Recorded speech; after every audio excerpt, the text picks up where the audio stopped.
भगवत गीता के इस श्लोक में छुपा है मोक्ष प्राप्त करने का मार्ग। यानी कि जो भगवत गीता का ये श्लोक है ना, ये बहुत ज्यादा पावरफुल एक श्लोक है और बहुत ज्यादा अच्छा भी श्लोक है। और इसका ताकत इतनी ज्यादा है कि आप इससे मुक्ति की प्राप्ति कर सकते हो, समझ गए ना। यानी कि जो आप जानते हो कि भगवत गीता आखिर है क्या। भगवत गीता क्या है, भगवान श्री कृष्ण जी ने क्या कर दिया था, बहुत सारे ज्ञान की बातें किए थे, बहुत अच्छे अच्छे बातें किए थे, अर्जुन को कहे थे। वही क्या है, भगवत गीता है, समझ गए ना। भगवत गीता एक बहुत ज्यादा पावरफुल और बहुत ज्यादा बोलते हैं कि मुक्तिदायक और जिंदगी का एक मार्ग दिखाने का एक ग्रंथ है, समझ गए ना। बहुत सारे लोग क्या करते हैं, हमेशा भगवत गीता को पढ़ते ही नहीं है। बहुत सारे लोग ऐसा बोलते हैं कि भगवत गीता तो बहुत ही हार्ड है, हम उसको पढ़ नहीं सकते, ऐसा बोलते हैं। जो बहुत ही ग्रेट ग्रंथ होता है ना, वो हमेशा हार्ड ही होता है, समझ गए ना। जो साधारण ग्रंथ होते हैं, साधारण जो बुक्स होते हैं, जो सेल्फ हेल्प किताब होते हैं, वो आपकी जिंदगी में उतना ज्यादा बदलाव नहीं ला सकते, इसलिए वो ज्यादा आसान होते हैं। जो जिंदगी को बदल सकते हैं, जो मुक्ति प्राप्ति करा सकते हैं, जो आध्यात्मिक विकास ला सकते हैं, जो सत्य को दिखा सकते हैं, वैसे ग्रंथ हमेशा हार्ड ही होते हैं। मैंने भी क्या कर दिया था, भगवत गीता को पढ़ी थी, करीब करीब मैंने 5 बार भगवत गीता पढ़ी है, समझ गए ना आप। मेरे पास भगवत गीता है और मैंने करीब करीब 5 से 6 बार पढ़ी है, तब मुझे जाकर समझ में आया। और करीब करीब मैंने 2-3 बार क्या किया है, भगवत गीता को सुना भी है और एक बार देखा भी है, समझ गए ना आप। जो सीरियल में देखते हैं ना, वो दिखा था मैंने। भगवत गीता के श्लोक है ना, ये बहुत ज्यादा पावरफुल एक श्लोक है। सच कहे तो भगवत गीता के हर एक श्लोक बहुत ज्यादा ताकतवर है, फिर भी ये श्लोक है ना बहुत ज्यादा अमेजिंग है। वो कौन सा श्लोक है, इस वीडियो में क्या करेंगे, पूरा का पूरा जानेंगे। अगर आप हमारे चैनल पे नए हैं तो हमारे चैनल को जरूर सब्सक्राइब कीजिए और जो बेल आइकन है ना, उसको जरूर दबा दीजिए। भगवत गीता के लास्ट चैप्टर में भगवान श्री कृष्ण ने कहा था कि सर्वधर्मान् परित्यज्य मामेकं शरणं व्रज अहम त्वा सर्व पापेभ्यो मोक्षयिष्यामि मा शुचा। सर्वधर्मान परित्यज्य मामेकं शरणं व्रज अहम त्वाम सर्व पापेभ्यो मोक्षयिष्यामि मा शुचः। समझ गए ना आप। इसी श्लोक में क्या छुपा है, मोक्ष प्राप्त करने का मार्ग छुपा है। यानी कि ये जो श्लोक है ना, इसे भगवान श्री कृष्ण जी ने खुद कहा था, समझ गए ना आप। एकदम सच्ची घटना है कि भगवान ने क्या किया था, अर्जुन को कहा था। भगवान ने यही कहा था, जो भी ऋषि लोग या जो भी लोग सुन रहे थे तब अपने विद्या से, उन्होंने क्या कर दिया था, भगवत गीता को लिख लिया था। जो वेदव्यास जी है उन्होंने लिखा था।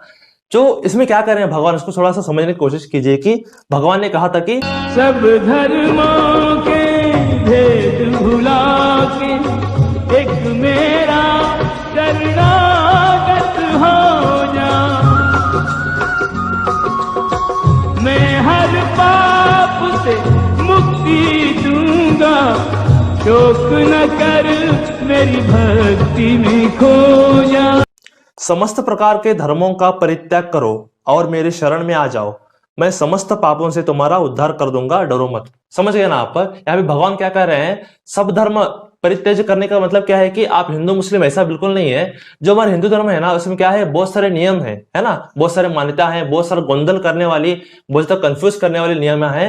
वो आपको क्या करना है, आप सब लोगों को छोड़ देना है, समझ गए ना आप। इस श्लोक का मतलब क्या है, इसको थोड़ा सा समझने की कोशिश कीजिए कि आप क्या कर सकते हो। इसको स्टॉप कीजिए, स्टॉप करने के बाद उसको आप पढ़ सकते हो। फिर भी मैं यहाँ पे एक्सप्लेन कर ही दूंगा कि थोड़ा सा समझने की कोशिश कीजिए। थोड़ा सा गुड़ है बात, गुड नहीं है, बिल्कुल आसान है। यहाँ पे भगवान क्या कर रहे हैं, किसी की भी बातों में आने की जरूरत नहीं है, किसी भी नियम में फंसने की जरूरत नहीं है, कंफ्यूज होने की जरूरत नहीं है पद्धति में। आपको क्या करना है, सब धर्मों का आपको परित्याग कर देना है और सिर्फ भगवान श्री कृष्ण जी की शरण में आना है, समझ गए ना आप। जो बोलते हैं ना कि जो भक्ति मार्ग बोलते हैं, जो आध्यात्मिक विकास बोलते हैं, जो मोक्ष बोलते हैं ना, वो इसी के ऊपर डिपेंड है, समझ गए ना आप। आपको हमेशा भगवान श्री कृष्ण ऐसा राम राम राम राम ऐसा बोलने की जरूरत नहीं है। आप भगवान का नाम लेते हुए भी आप क्या कर सकते हो, अगर आप शरण में जाते हो तो, समझ गए ना आप। अगर आप भगवान के शरण में जाते हो तभी आपको मोक्ष प्राप्ति मिलती है, समझ गए ना आप। भगवान श्री कृष्ण क्या कह रहे हैं, सारे धर्मों का परित्याग कर दो, डरने की जरूरत नहीं है, शोक करने की जरूरत नहीं है, मेरे शरण में आ जाओ, मैं तुम्हें सब पापों से क्या कर दूंगा, मुक्त कर दूंगा, ऐसा बोल रहे हैं। हमेशा ये बात बहुत ज्यादा फेमस हुई है कि हमेशा अगर आप सिर्फ भगवान का नाम लेते रहोगे तो आपकी जिंदगी में उतना ज्यादा बदलाव नहीं आएगा। अगर आप बोलते हो कि भगवान को, हे प्रभु मैं आपके शरण में आया हूं, मैं आपको समर्पित हूं, अगर आप ऐसा बोलते हो तभी आपको क्या मिलता है, हमेशा मोक्ष प्राप्ति हमेशा मिलती है। बहुत सारे योगी जन, बहुत सारे संत जन ने क्या कर दिया था, ऐसा ही किया था कि वो हमेशा भगवान का नाम लेते थे और भगवान के शरण में जाते थे, तभी उनको क्या मिल गया, लास्ट को बोलते हैं कि अंतकाल हम जो बोलते हैं, तब उनको वैकुंठ धाम मिल गया था। समझ गए ना कि भगवत गीता के श्लोक में आकर कितना ताकत है। ताकत यानी कि जो सत्य को बताने की कोशिश कर रहा है। जरूर कह आप रोज भगवत गीता को पढ़िए। मैंने क्या कर दिया था, करीब करीब 5 से 6 बार भगवत गीता को पढ़ा था, तब मुझे ये बात समझ में आई। और कई बार इसको सीरियल में भी दिखाया गया है, समझ गए ना। जो रामानंद सागर का सीरियल है उसमें भी दिखाया गया था। इसलिए आप क्या कीजिए, जरूर भगवत गीता को पढ़ते रहिए, क्योंकि ये सत्य को दिखाने वाला एक किताब है, एक ग्रंथ ऐसा बोल सकते हैं। ऐसा कोई भी नहीं कि ये हिंदू धर्म है, हिंदू ग्रंथ ऐसा बिल्कुल नहीं है।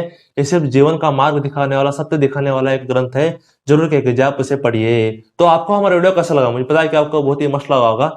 अगर आपको अच्छा लगा तो आप क्या कीजिए, जरूर सर लाइक कीजिए और बहुत से शेयर कीजिए, और थोड़ा बात कीजिए, सब्सक्राइब कीजिए और बहुत सर करवाइए, क्योंकि ऐसे ही बेहतरीन कंटेंट, ऐसे आपको हेल्प होने वाले कंटेंट हमेशा क्या करते हैं, हमेशा हम लाते रहते हैं ना। जरूर क्या कीजिए, सब्सक्राइब कीजिए।